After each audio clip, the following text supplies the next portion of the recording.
me throw a scenario at you. Let's say John and Jane met in their early 20s. And then let's say 15 years later, Jane gained 100 extra pounds. And now she's obese. Typically, you meet John would say, oh man, my girl is like super overweight now. I'm not attracted to her, right? Here's the issue with that. I believe that you can train your mind to be attracted to the practices because that's all it's about. It's about the habits and the practices. So put me in John's place. I'm not going to be unattracted to Jane, just the physical manifestation of Jane, who she is currently.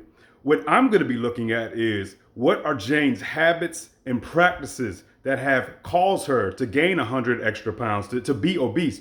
Now, 100%, there's tons of human beings that have genetic issues which causes them to gain weight. I'm not talking about that. But in the vast majority of time, the reason why people will gain excessive amounts of weight is because of their health, because of their practices. And so what I'm arguing here is that you can be attracted to the practices of somebody. So Jane gained 800 extra pounds. I'm now going to encourage Jane. I'm now going to ask Jane that we live this healthy lifestyle, but I have to live up to it as well. We both have to be healthy. It's not going to just be Jane being healthy. I'm going to look at Jane's sleeping patterns. I'm going to look at Jane's dietary practices. I'm going to look at Jane's physical activity. And I'm going to look at the way we have our discussions and interactions. All I'm saying is, if I'm ever with Jane, if Jane does gain 100 extra pounds, what makes it or breaks it is not the gaining weight. That's not the issue. For me, and what I believe it could be for you as well, because I would encourage you to train your mind to be this way, be fixated and obsessed with the practices, with health. What is someone's habits? Now, people go full zealot and you want to be a vegan or whatnot. I'm not mad at you being a vegan. If you want to be a vegan, especially for ethical reasons, then be a daggone vegan. But health is what's important. To me, health is what's attractive. When somebody is healthy at the level of mental health, physical health, and spiritual health, I believe that you are at a basic level attractive. Now, that doesn't mean anything because attraction is not about just being attractive. Attraction is about compatibility. So it doesn't matter if there's 10 attractive Janes. What's the compatibility there? It doesn't matter. Now switch it up and let's say I met Jane and Jane is hot to trot, right? She is super hot.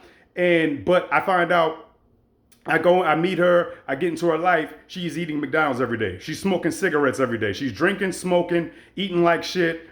That would make me super unattracted to her. Would I still have sex with her? Yep, because I'm a daggone caveman. However, would there be any longevity there? Would there be anything? I'd be utterly disgusted at the same time because my fixation and my emphasis is on the practices. I don't care how hot you are physically.